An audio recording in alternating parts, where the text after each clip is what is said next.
Good afternoon, everyone. Welcome to the presentation on WeShore, a new program that hopes to connect homeowners, contractors, and nature through living shorelines. I'm Marjorie Shropshire. And I'm Vincent and Encomio. This is Vincent and Encomio. I'm a grad student at the University of Florida in the School of Art and Art History, and Vincent's going to introduce himself. Yep. Hi, I'm Vincent and Encomio. I'm an extension agent for the Florida Sea Grant Program in Martin and St. Lucie counties. And been working with Marjorie for quite some time now. Yeah, we are partnering up on this program. Vincent does a lot of work with living shorelines in Southeast Florida. And so this is a program we're hoping is going to help more people adopt living shorelines along Florida's waterways. So what you're looking at here is a picture of the Indian River Lagoon in St. Lucie County. It's really scenic body of water that runs 156 miles. And it's at one point was considered probably the most biodiverse estuary in the continental US. Another photo of it here. This is in Martin County. And it's a really beautiful body of water. There's, a lot of people recreate on it and lots of wildlife, but there's also some problems. And, I'm going to show a few slides here to kind of go over what happens sometimes in the lagoon. One of the things that we see on occasion are algae blooms.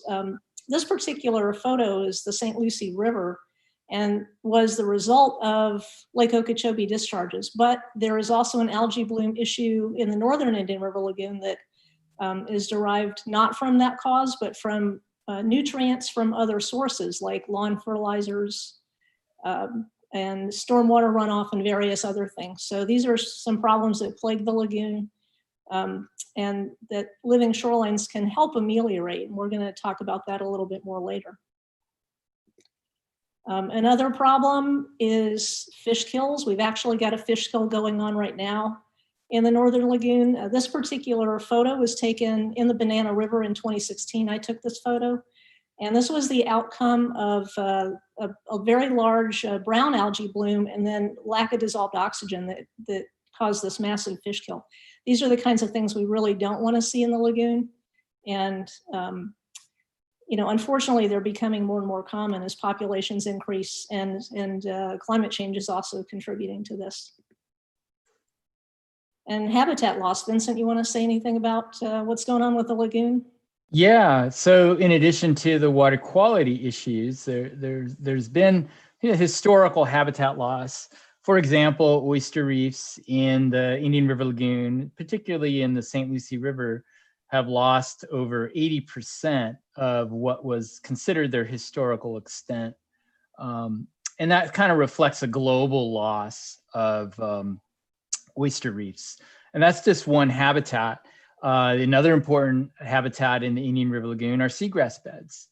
And in 2010, starting in 2010, the northern and central Indian River Lagoon lost over 40,000 acres of seagrass. And it was sort of this perfect storm of a very cold winter coupled with immediately following that winter, some very persistent algae blooms. And some of those algae blooms actually are continuing to this day and are potentially have driven those past fish kills and the current fish kill that's going on right now. Next slide, Marjorie. Yeah, so seagrass loss, turbidity is one of the causes of that, and that relates to the algae in the water. Is that correct? Exactly, right. So the algae blooms that have formed shaded out the seagrass, and so it prevented, it's normal for seagrass to die off in the wintertime, but with those algae blooms, it shaded the recovery of those seagrass beds. And the lagoon is still suffering as a result of that today. So we've lost a lot of seagrass. And as Marjorie said earlier, we've also, the Lake Okeechobee discharges have had an adverse effect on seagrass coverage and recovery in the southern portion of the lagoon. Yeah. This next slide shows another potential not a potential, actually, an ongoing issue of erosion. And that has some relationship to the turbidity that Marjorie just mentioned. As you have more suspension of sediments, it also shades out the water for things like seagrass as well. But this is a continual problem, and this slide shows here some of the makeshift or makeshift ways that people are trying to deal with it. You can see the sandbags there in the middle of that photo. But this is an ongoing issue, and made worse by things like sea level rise and the persistent king tides that we tend to get every fall.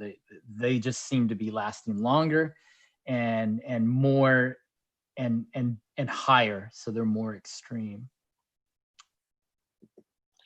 So we've shown you the beauty of the lagoon. We've shown you a little bit about some of the problems that are there. But we also, want to talk about what can help. And I'm going to let Vincent take this over because he's really the expert here on living shorelines and has actively worked with them for many years. Yeah, living shorelines, if you haven't heard that term before, living shorelines are a new approach to stabilizing our shorelines that we're losing due to erosion and things like sea level rise. And it's basically a way of stabilizing shorelines by utilizing natural elements. So utilizing restored habitats like oyster reefs, like the oyster reefs that you see on the left side of that image there, and the grasses or shoreline vegetation that you see immediately landward of it or to the right. And both of those two elements together can help stabilize the shoreline. And this is a green, nature-based way of protecting our shorelines. And the hope is that as they become established, they are self-sustaining and provide what we would call a green alternative to the gray methods of hardening our shorelines like seawalls and riprap. Yeah, so in this photo, you do see some riprap further down the way. And what's also interesting about this is that you can see that some sand has accrued behind these living shorelines elements that have been added to this site. And so the erosion problem further along the beach where there's not a living shoreline is more acute. Both of these sites do have some riprap, but just the fact that the grasses and the oyster beds were put in here has helped the sand accrue, and that's another good thing about living shorelines is in some conditions they can help accrue beach, and they definitely do help with erosion issues.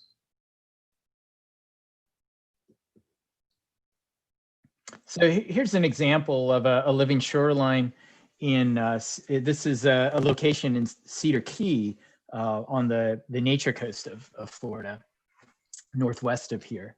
And so what you see, an oyster reef, you can see the outline of it under the water.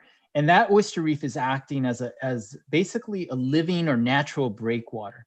And the salt marsh vegetation that's planted here is actually starting to move shoreward or waterward as a result of that protection. So it's likely that salt marsh grass, those grasses were planted closer to the edge or closer to the land, and now they're starting to migrate towards the water. And that's always a good sign, because we define the people that do this kind of work, we define oftentimes the edge of our shoreline by the most waterward extent of the shoreline vegetation. So when you see that, you are in effect seeing the shoreline widen and grow.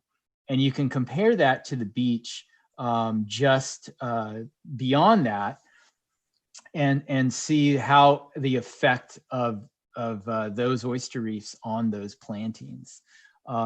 This is a great example of how the different living shoreline elements, in this case oysters and the salt marsh, kind of work together. And then also there's mangroves in this photo, and mangroves are kind of the third thing we're going to talk about with living shorelines. The ones that are seen in this picture were naturally occurring, although sometimes they're planted. This site, I've actually seen the site about a year after this photo was taken, and it looked fantastic. There was the grass was really filling in very well, and it's a really, really successful site, and it mimics a site that's out of this picture, but there was a naturally vegetated site that the people that put this together were trying to emulate, and they're looking very similar. So it's really, excuse me, really successful.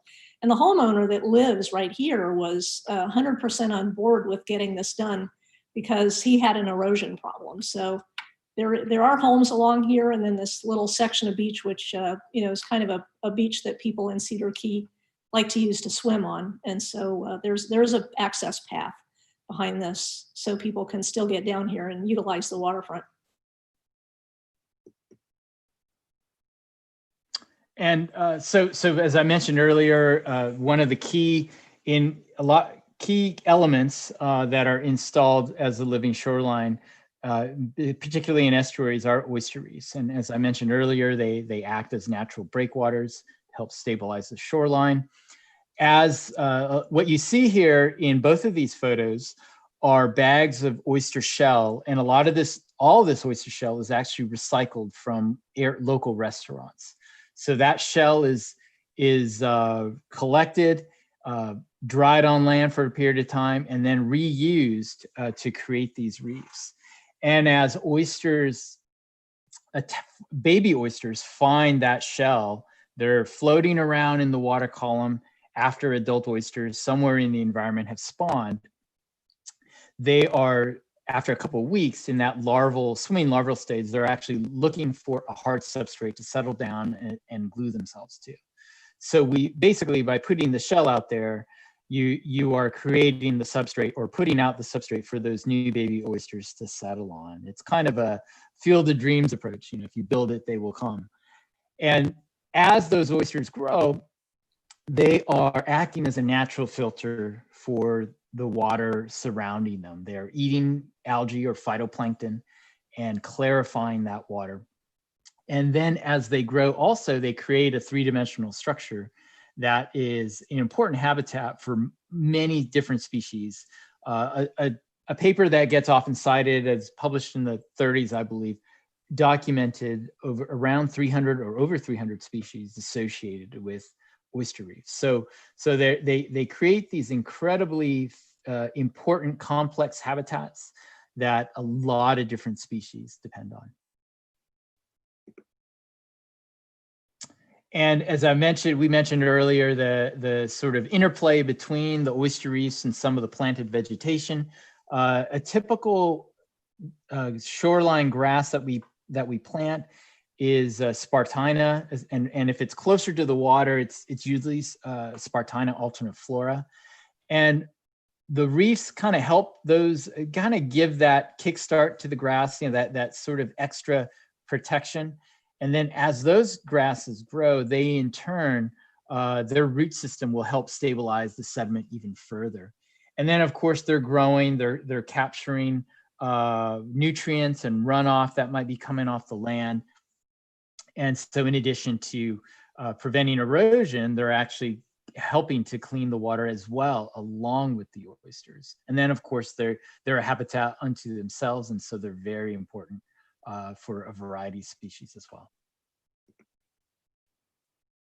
And down in South Florida is where the mangroves will replace those grasses as the preferred final stage of vegetation. We actually, in South Florida, oftentimes we do plant Spartina grasses, but we do that actually as a way to help trap mangrove propagules, because what we really want are those mangroves to eventually grow, because that is the main shoreline vegetation, particularly red mangroves in South Florida.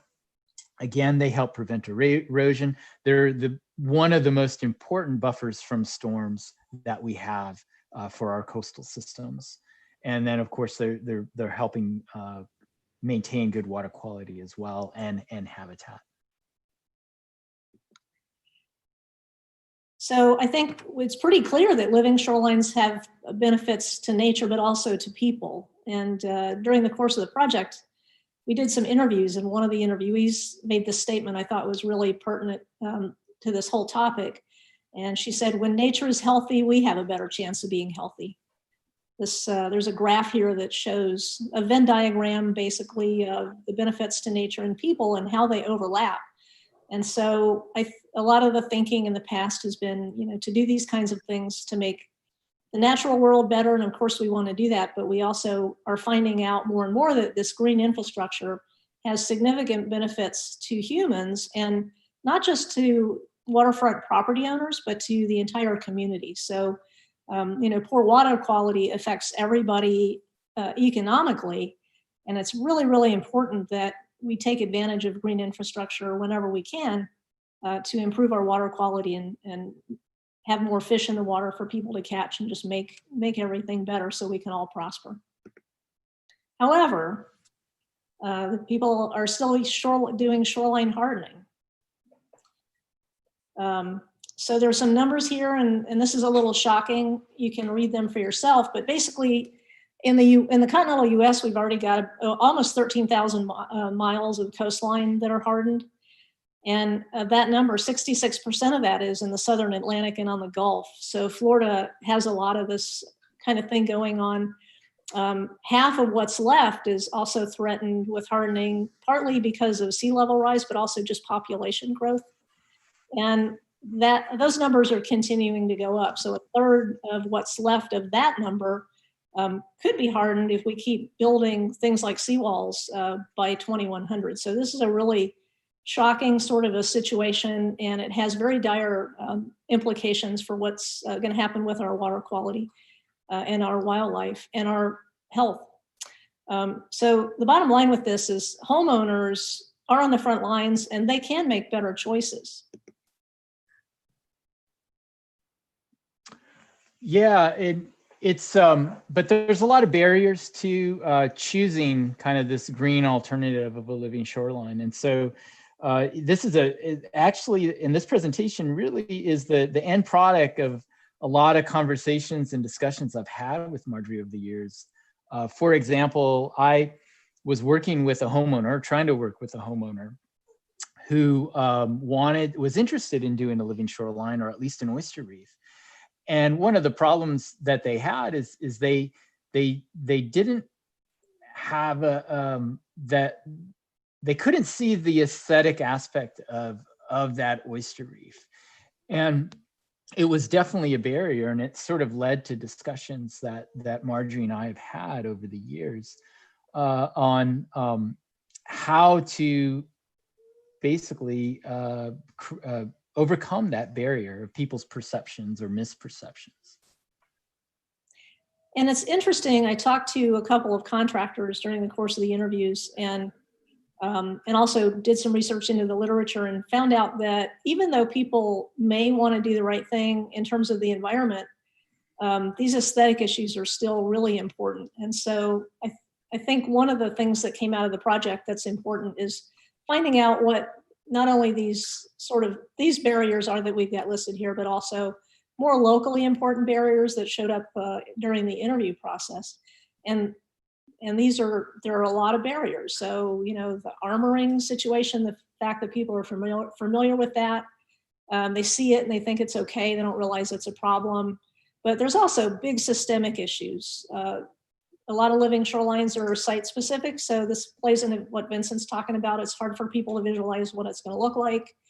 The process is a little bit opaque. That's something that came up in our interviews. People didn't quite understand how all this worked and how these things would be built. And costs are a little ambiguous. So there's, once people get excited about doing this, but then they run into a few of these things and feel like maybe they don't have enough information, or they don't know how to move forward, or they don't know who to talk to. I mean, it sometimes is as simple as that. So during the course of putting this project together, I had to come up with a main research question. And basically what we decided to investigate was how design can assist waterfront homeowners and contractors together to find the information they need so they can team up and achieve this goal of constructing a living shoreline. So everything that you're going to see from here on out is trying to address this particular research question. One of the first things that we had to do was take a look at the stakeholder ecosystem. And this is basically all of the people and creatures that are impacted by this project. And if you look at this, you'll see I'm on here, the designer.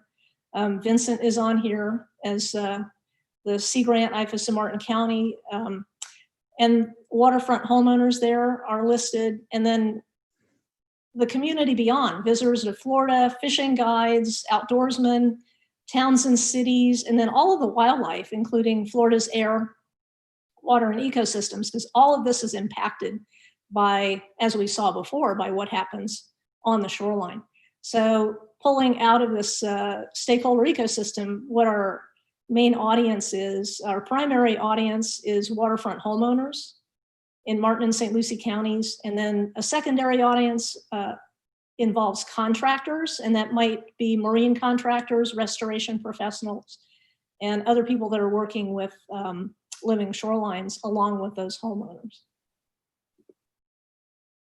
And our study location is Martin and St. Lucie counties. And if you look at the maps on the right, there's St. Lucie County on the top and Martin County, not the whole counties, but the sections more or less that we were dealing with. Martin County on the bottom showing the St. Lucie River and a portion of the Indian River Lagoon. This is the southern Indian River Lagoon. And those orange dots are the general areas where some of the homes were located of the people that we worked with for the WeShore project. So one of the things that was really important about this project is Vincent and I worked together on this, and we incorporated something that was new to both of us, and that's co-design.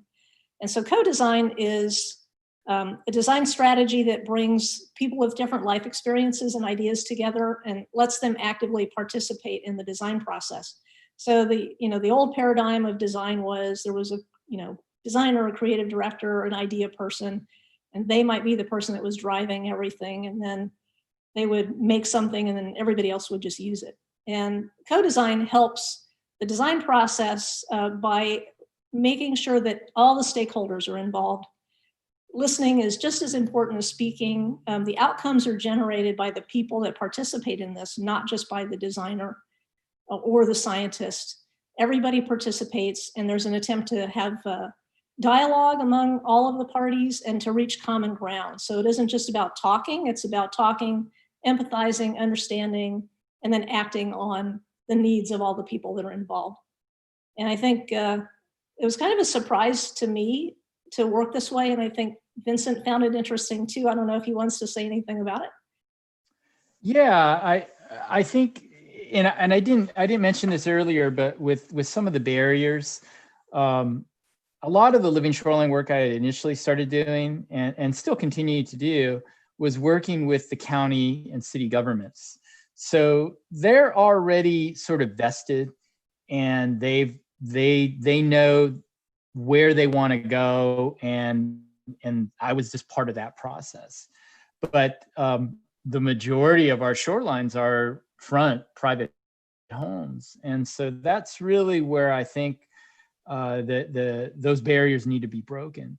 And so what I was missing, I think, in working with some of the homeowners that where things didn't work out, where they didn't actually take a living shoreline or a green approach, was that I wasn't doing a good job of taking into account their concerns. And I think that was, I think co-design is a big part of that, where it is, as the name implies, is a interactive stakeholder process. So we are taking into account needs and concerns. And as Marjorie said, every shoreline, every situation is different.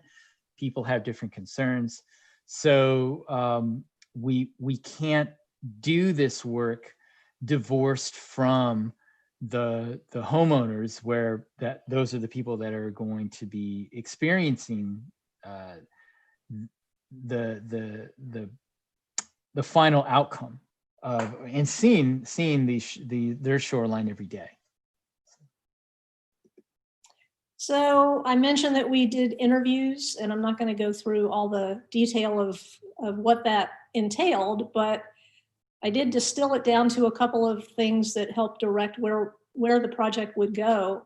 And one of the things I wanted to do is look at how people found information. And it basically came down to two ways. They either went online or they contacted a local expert like Vincent. And sometimes they did both. There were also some other people that got referrals. They called the county and got a referral to Vincent, or they took a class and met Vincent through a master naturalist class. So I also talked to them about recommendations that they might have to make things easier, because one thing that came up again and again, it was a little bit difficult to find information. And I have to preface that by saying there's not a lack of information online about living shorelines. If you Google it, you'll get all kinds of hits, but most of what I looked at when I was doing research for this wasn't homeowner driven. And it's a little bit difficult to tell, what as a homeowner you're supposed to do versus what, say, a municipality might be doing or need to do. So the biggest thing people suggested was having some kind of process to follow. One of the homeowner comments was, we need to be shown everything. And another one was have ABCs to make it simple. And so that was combined with an idea of doing a sort of process model of something people could follow. And then the other thing that came out of the interviews was the discussion about making things easy to understand and showing people everything. One of the things I always do first when I'm designing something is try to develop a brand story. Basically, a brand story is, what are you about? What are you trying to say with your brand? It has to be something that comes across as legitimate to people. It can't be fake or people won't be interested in it. And so I wrote up this brand story for WeShore based on homeowner needs. So it's friendly and approachable. There's a clear path you can follow. It's simple and conversational. It's bright. It's fun. There's a can-do attitude. And the whole goal of it is to distill this complex process down and make it comprehensible and non-intimidating. And that has to not only be in how the copy reads, but also how the graphics look and what this says and how people interact with it. And it also has to do with any personnel that are involved with the project need to also have this same sort of easy to work with paradigm. And to start that out, we always want to come up with an identity mark. And one of the things I do early on is I always sketch. And so this looks a little bit messy, but these are some of the initial sketches for the WeShore logo. And then that got distilled down into a few different directions. There's 4 different directions here that we took a look at and shared this with peers, shared it with Vincent and other stakeholders to try to figure out which one of these might be a good direction. And I think we have a final logo, but we're probably going to do some more modifications on this. But Vincent, I think I showed you this and you had a comment about one of these that you felt was a good direction. Yeah, as going from left to right, as we started to move into the designs on the right, I really like the kind of circular aspect of it. This idea that there's this circle of life aspect to doing this work, and that it's, as going back to your original Venn diagram, that the restoration, the shoreline restoration, is sort of at that interface of mutual benefits for nature and man. And so I really like the logos moving towards the right, where we started to sort of convey that idea. And I think where we ended up going, moving or at this point picking the one in the bottom right hand corner. Right, so this is right now the final identity mark. This may change as we go forward. The project that you're seeing today is really in the conceptual stage. So there really isn't anything here that's 100% finished. And so all of this is still open to further, further consideration as we talk to more people and share this with more stakeholders. So another thing that, going back to what the interviewees said about being shown everything and understanding these ABCs, I felt like after I did a little bit of research on living shorelines, I thought, I know how this process works. I know how a living shoreline is made. I felt like I was actually pretty knowledgeable about it because of associating with Vincent and doing some citizen science work and stuff over the years. But I sat down one day and tried to write that process out and realized very quickly that I didn't really understand it. That was kind of a surprise, because I thought I understood. And so I took a huge piece of paper and started to make this journey map. And what the journey map does is it tries to put down every single encounter a homeowner might have with this process, including all the pain points they might run into, things they might not understand. And it got to be quite extensive. I tried to do it on a small piece of paper, and then I had a whole bunch of different small pieces of paper, and finally I put it all on one giant piece of paper. And then distilled that down even further to a roadmap. And this roadmap idea came from one of our project partners, Glenn Coldren, who was with Florida Oceanographic Society. And I asked him and Jim Oppenborn, our other project partner, and Vincent one day, what's one thing that you feel like you really need that you don't have? And Glenn said, we need a roadmap to a living shoreline. How does this process work? Something that distills this down to steps people can follow, because it's so complicated and there's so many little places where people can kind of go down the rabbit hole, so to speak, on one thing or another and get lost.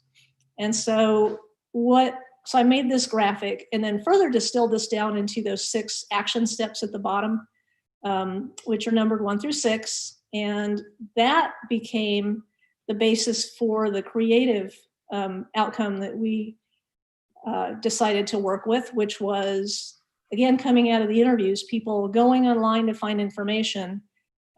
We decided that a mobile website would be the way to go with this, and that starting with mobile first design, but this would actually be a site that would work on all devices. We found out that some of the homeowners were looking at it on phones, but some of them are older, and so they're accessing it on tablets and also on laptops. So this is an example of a site architecture sketch incorporating those roadmap action steps that I just talked about from the roadmap process graphic.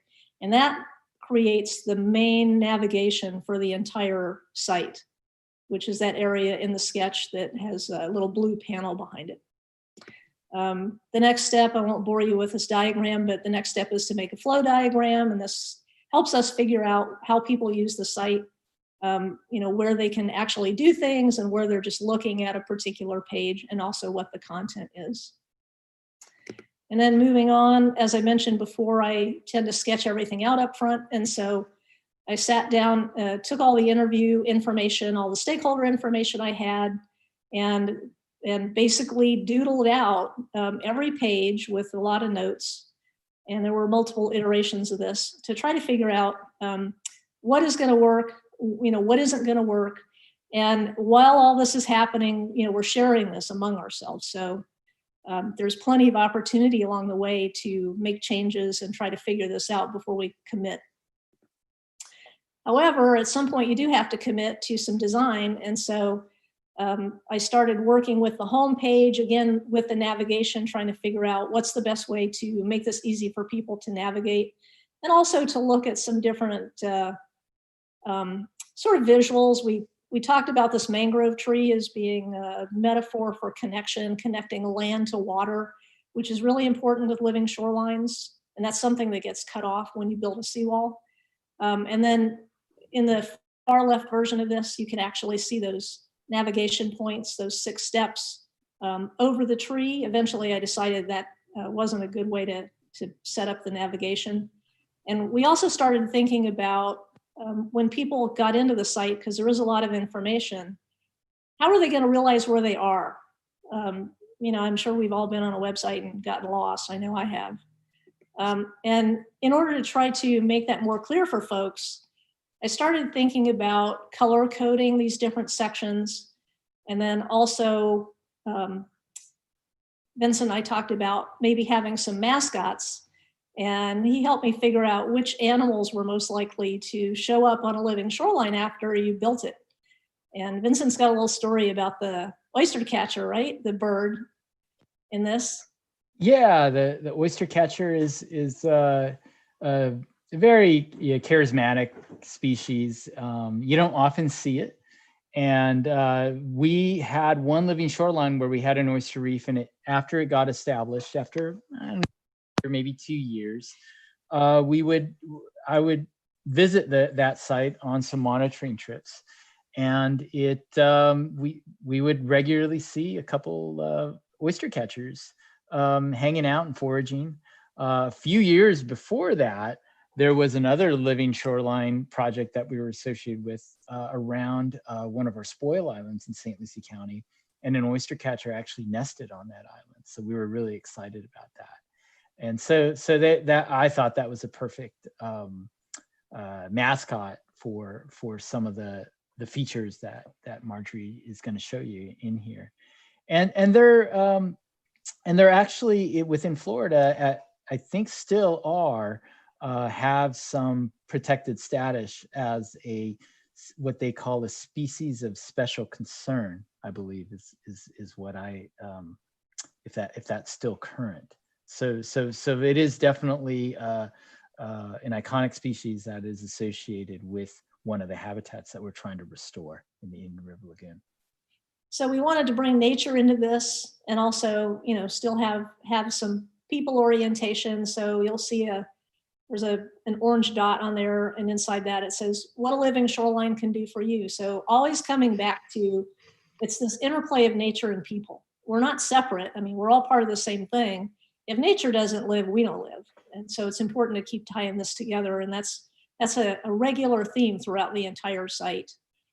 So our mascots are a sheep's head, the oyster catcher bird, the diamondback terrapin, which is a really unique turtle species that's in the Indian River Lagoon.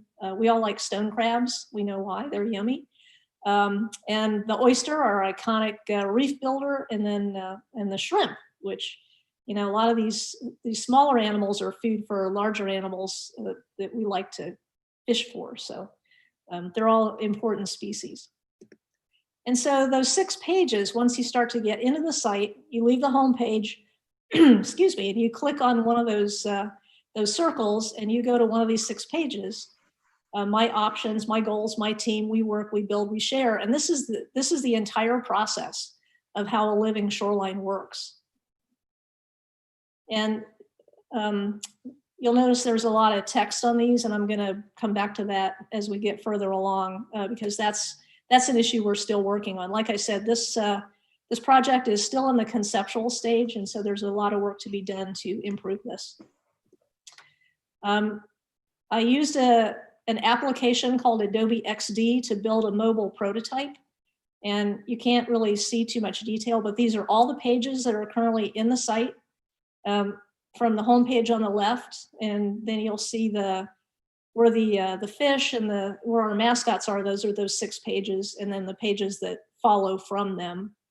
And we're going to show a little video a little further on, so you can sort of see some of the navigation as if you were really scrolling through it, because it's impossible to see here, but this will give you an idea of the scope of where we are right now with the site. It was also important to get feedback, and so we did user testing, and I built a prototype that we exported that people could navigate through, and then they could put comments down. So this shows screenshots of the homepage and also one of the internal pages, and some of the commentary that people made about this. Meg down there wrote, "I like the clean, bright color, but it needs more contrast. The white and yellow text is hard to read." So we found out a lot of really useful information about the design of this in terms of readability. Another thing people said, there was too much to read. They preferred visuals and diagrams instead of so much text. And there were some typography issues with the point size of the type. So like I said, there's a lot of feedback we got from the user testing. This is all part of that co-design process that we're going to incorporate into the site as we move along. A little bit more specific information. There were some comments. People were generally positive about it. Love the design and graphics. There's still a lot of information. I wouldn't view this on my phone. So that's, kind of a kick in the gut right there, because the goal of it was to make everything simple and easy to use. And so that tells me that there's way too much text on this. And we still have a lot of work to do to try to figure out how to get the story across without having to make people read so much. But people also thought that the content was good. So somebody else said, this is a really excellent guide to living shorelines, easy to understand and helps compile all the information in one place.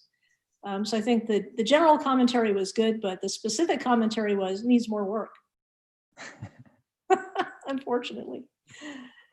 And in continuing on with the idea of doing more work, this is what we're thinking about in the future. And the light blue things have to do specifically with the website. So there's a lot to be done here. There's site iterations, there's photos, diagrams, there's a sketch tool on this that we need to develop, a checklist that we're going to include that people can download. There's also a lot more user testing to be done. I don't know what else, Vincent. There's a bunch of stuff. Yeah, there's a lot. So I don't know if we mentioned this earlier, but what Marjorie and I are presenting to you, and this really Marjorie's work, it's for her her MFA thesis. And so this presentation is actually part of her thesis requirements. So as any good thesis or dissertation, it's not the answers, but the opening of the door to even more questions and even more avenues to explore. So I think this is a great example of a successful thesis, in that there's just so much more that we can do using this as kind of the starting point. Certainly with the mobile site, and then all the other projects that Marjorie and I have talked about and we get really excited about. So this year, hopefully we're going to try to refine the mobile site design and take into account those comments, but also new comments that we'll share with colleagues and people in the community. All right, I think that Valerie's helping us out as moderator here in the background. She's going to queue up thanks, Valerie. She's going to queue up the little video of the WeShore mobile site, and you can see how people can scroll through it. It's just a couple of minutes.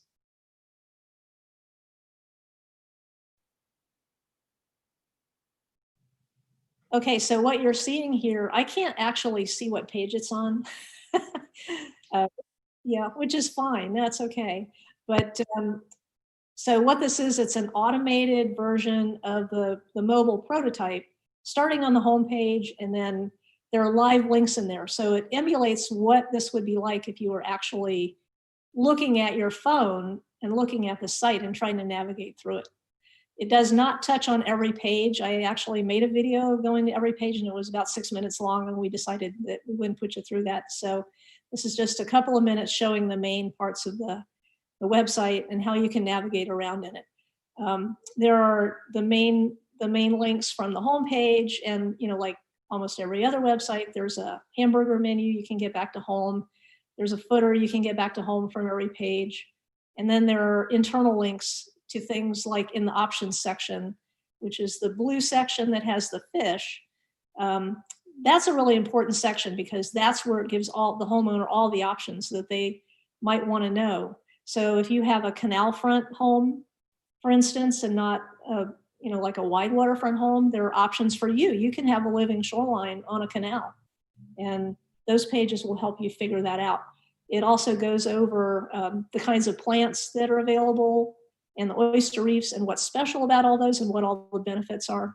There's live text in this, so if you were to look at the full prototype, you'd be able to read through this and play with it just like if it was a real site.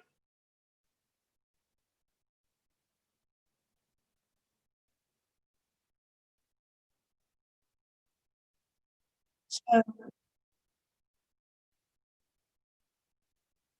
yeah, so we build, that's the page with the oyster on it. That's actually a page that talks about the process.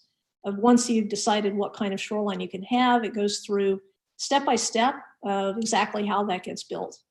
I think the next one is a purple page, which is about sharing.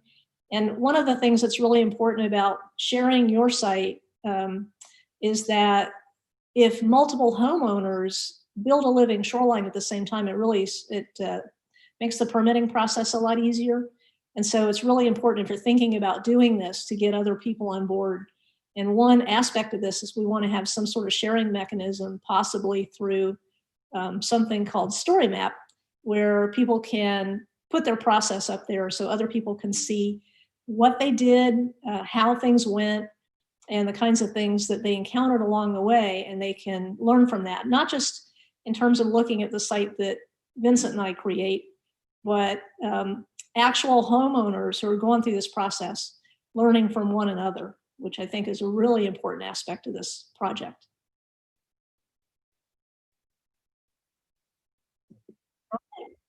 And so that's pretty much all we have today for WeShore. And you can feel free to contact us. We'd love to hear from you. I just have my email address up there. Vincent's got his phone number and so on. And we hope you got a lot out of the presentation, and we'd like to have your input. So I'm going to turn this back over to Valerie. I think we're going to do a little question and answer period if anybody has any questions they want to ask. Yes, I just posted that we're going to take questions in the chat. So Maria Rogel says, I'm really impressed with the work. Congratulations. How do you think the work you've done, what you found, might help us think about empowering people specifically about climate issues? Wow. So, there's been a lot. I'm going to let Vincent talk about this too, but I'm going to jump on this one because there's a lot of climate denial in Florida, climate change denial. It's gotten more and more difficult, especially in South Florida, to continue to do that because of these king tides. I was born in Miami. I'm not going to tell you how old I am, but I can tell you that up until the 70s, I never heard of a king tide. And daytime flooding in Florida was not a thing. A sunny day flooding was not a thing.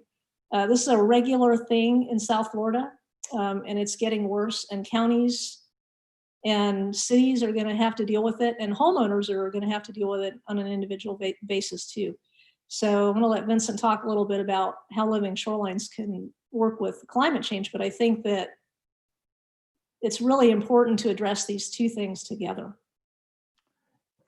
Yeah, in the coastal flooding, especially the king tide and the sunny day flooding, that's really where I think that's square in people's faces, waterfront homeowners. And despite the issues or the debates about climate change and climate science and denial, the reality is I think people do recognize the reality, particularly at the municipality level, and I think there is a pragmatism about that. So, and I think that's a good thing.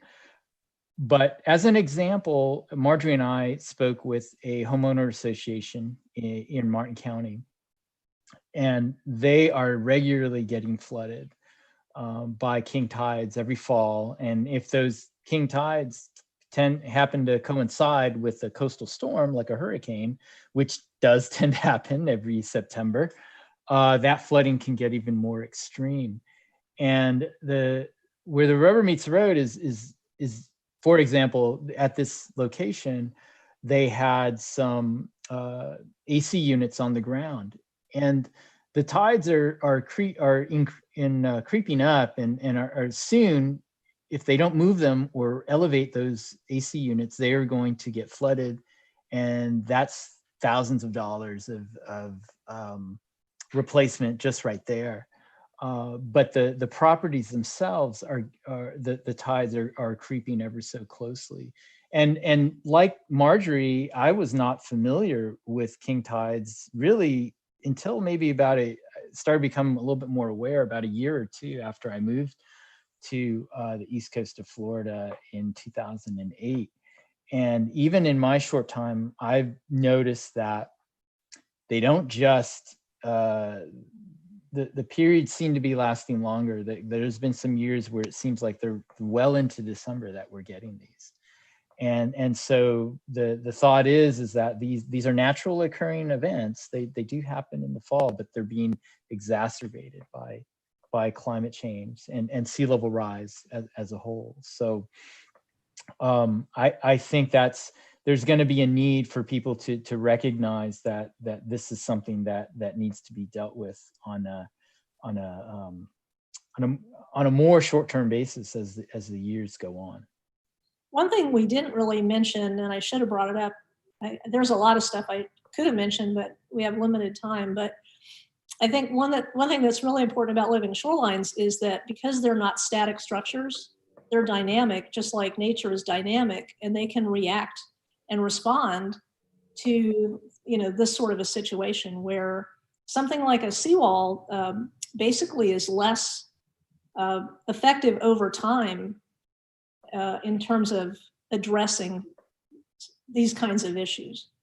And I know that sounds a little counterintuitive because we think of a seawall as being something, it's big and strong and it's hard and the waves crash up against it. But in reality, the waves crashing against the seawall, it undermines itself. And so the half-life, if you will, of a seawall is less than that of a living shoreline. And so that's another part of what WeShore hopes to do, which is to let people know that these things living shorelines are really effective.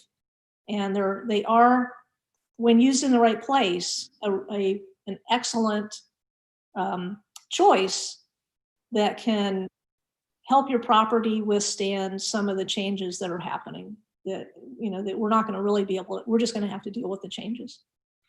Yeah, and to put that into context on a larger scale, they predict that by 2045 in the US, over 300,000 homes are going to be at risk of chronic flooding due to sea level rise. And so 2045, if you think about, if someone buys a house now in 2020 and they have a 30-year mortgage, this is something that people need to think about. And so, to put things into that context of, a homeowner being invested into a 30-year mortgage, and these kinds of events happening, starting to affect them within that time period. So it really hits home, I think, to that we really need to find solutions to deal with this climate change related issue that living shorelines can help. It's not the only solution, but it's certainly one of the potential solutions.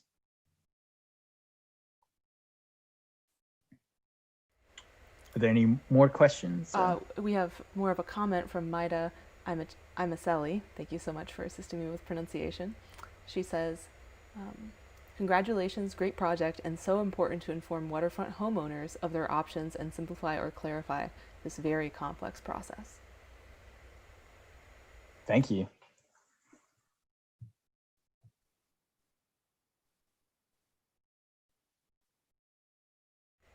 And there are no further questions in the chat.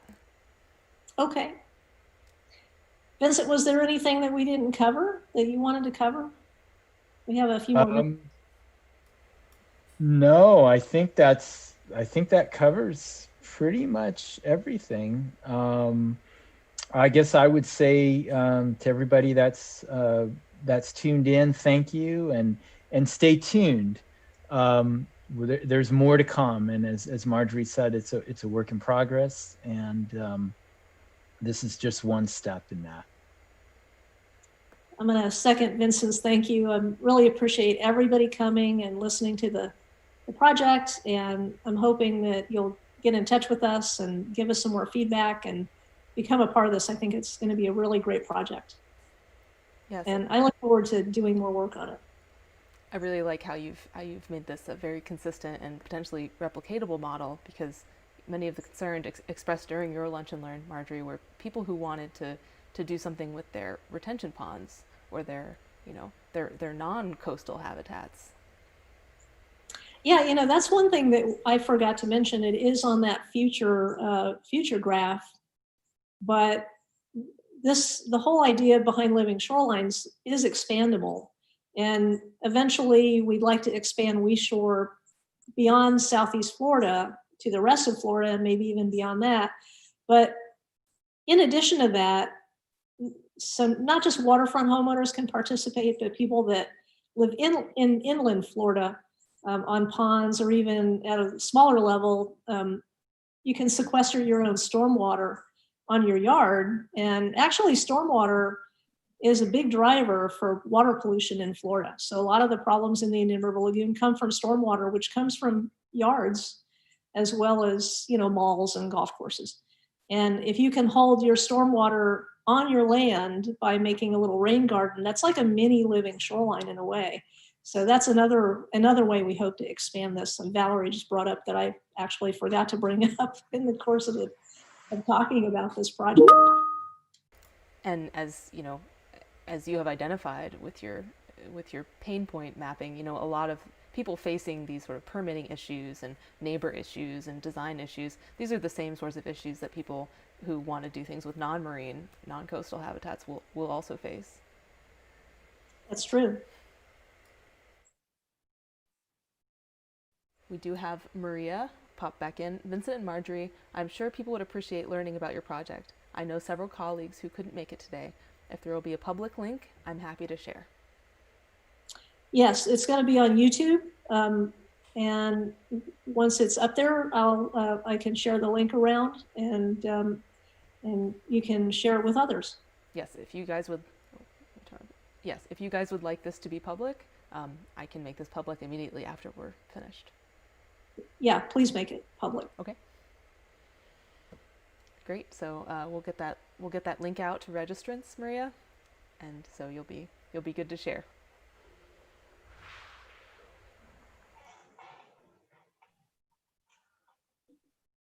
Well, that looks like everything in the chat. I suppose we could wrap it up and tell everyone I guess goodbye. If there are no more questions or comments, I guess it's a wrap. And thank everybody for coming, and hope that you will get in touch with us. Yes, please do reach out, and we could use your help too as this process moves forward.